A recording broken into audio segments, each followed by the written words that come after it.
अपने हौसलों को ये मत बताओ कि तुम्हारी परेशानी कितनी बड़ी है। अपनी परेशानी को ये बताओ कि तुम्हारा हौसला कितना बड़ा है। नमस्कार। आज महिला दिवस पर हम आपको एक ऐसी महिला खिलाड़ी के संघर्ष की कहानी बताने जा रहे हैं। जब वो 6 माह की थी तब उसके पैरों में पोलियो हो गया। धीरे धीरे बड़ी हुई तो माता पिता से पढ़ाई के लिए लड़ पड़ी और कंपटीशन के तहत सरकारी नौकरी हासिल की। 2014 में बिजली विभाग में बतौर कैंप असिस्टेंट के पद पर तैनात भी हुई। फातिमा खातून मेरठ के राधना इलाके की निवासी हैं, लेकिन एक हादसे ने एक बार फिर से फातिमा की जिंदगी को झकझोर कर रख दिया। ऑफिस जाने के लिए अपनी स्कूटी से निकली और एक कार चालक ने स्कूटी में टक्कर मार दी, जिसमें वो बुरी तरीके से जख्मी हो गई।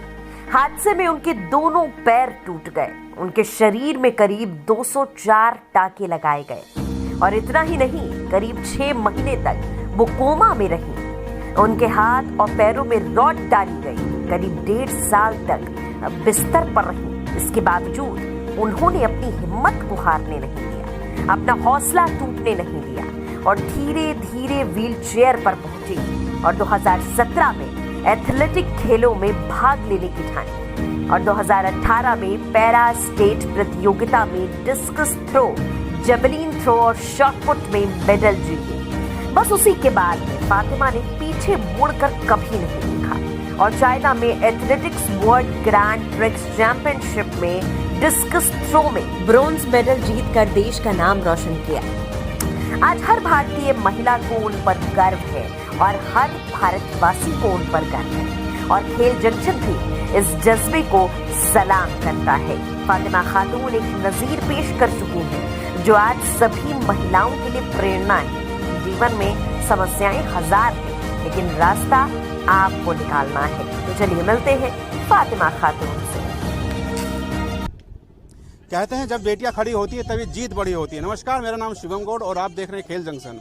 खेल जंक्शन के इस सेशन में हमारे साथ एक ऐसी शख्सियत मौजूद हैं जो अंतर्राष्ट्रीय खिलाड़ी हैं डिस्कस थ्रो और जेवलिन थ्रो में और मेरठ से आती हैं। उनसे बात करेंगे। नाम है फातिमा।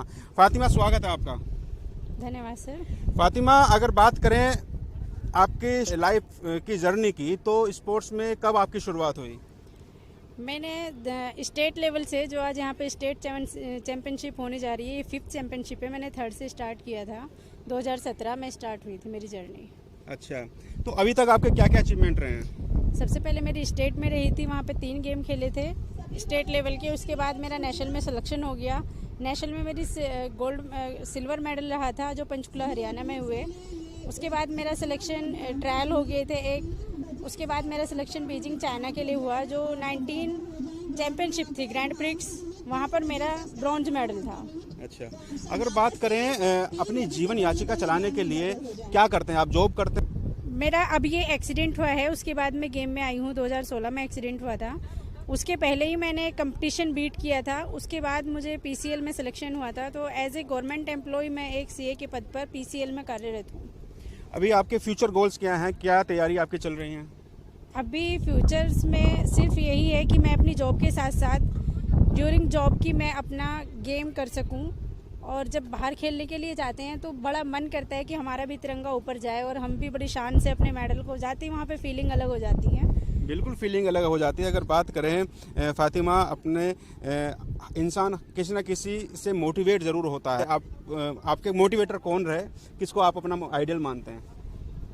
कहते हैं एक बच्चे की पहली पाठशाला उसकी माँ की गोद होती है। मेरी माँ ने इतना स्ट्रगल किया है, वो मेरी सबसे ज़्यादा आइडियल है और मैंने अपने घर में से ही मेहनत करना सीखा है। मेरी माँ ने बहुत मेहनत की है और मैं उनसे ही इंस्पायर हूँ आज तक। अच्छा, महिलाओं का, लड़कियों का स्पोर्ट्स में आना अभी कुछ सालों से काफ़ी बढ़ गया है, लेकिन पहले अक्सर देखा जाता था कि बच्चियों को बाहर नहीं निकलने देते थे। लेकिन अभी भी कुछ ऐसे एरियाज़ हैं जहाँ पर बच्चियों को बाहर नहीं निकलने देते। आप भी खुद एक महिला हैं, तो ऐसे में क्या मैसेज कन्वे करना चाहते हैं उन पेरेंट्स के लिए जो अपनी बेटियों को, अपने बच्चियों को बाहर लेकर के आए, उनकी अपनी प्रतिभा को दिखाने के लिए, वो अपनी प्रतिभा दिखा पाएँ और जिससे देश का नाम रोशन तो हो? देखिए, आजकल महिलाएं कहाँ क्या नहीं कर रही हैं, सब कुछ कर रही हैं।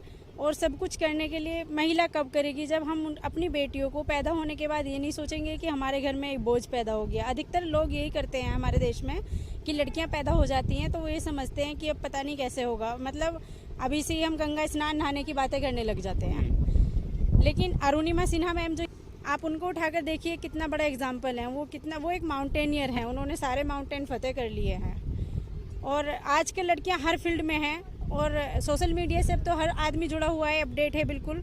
मैं उन पेरेंट्स को कहना चाहूँगी कि अपनी बेटियों को बेटों से भी ज़्यादा समझकर उनको मौका दें, घर से बाहर निकलने का, उन पर ट्रस्ट करें और बेटियां भी माँ बाप का अपना ट्रस्ट कायम रखें, तभी वो आगे को मौका दे पाते हैं। चलिए, बहुत बहुत धन्यवाद, बहुत बहुत शुभकामनाएं फातिमा आपके फ्यूचर्स के लिए।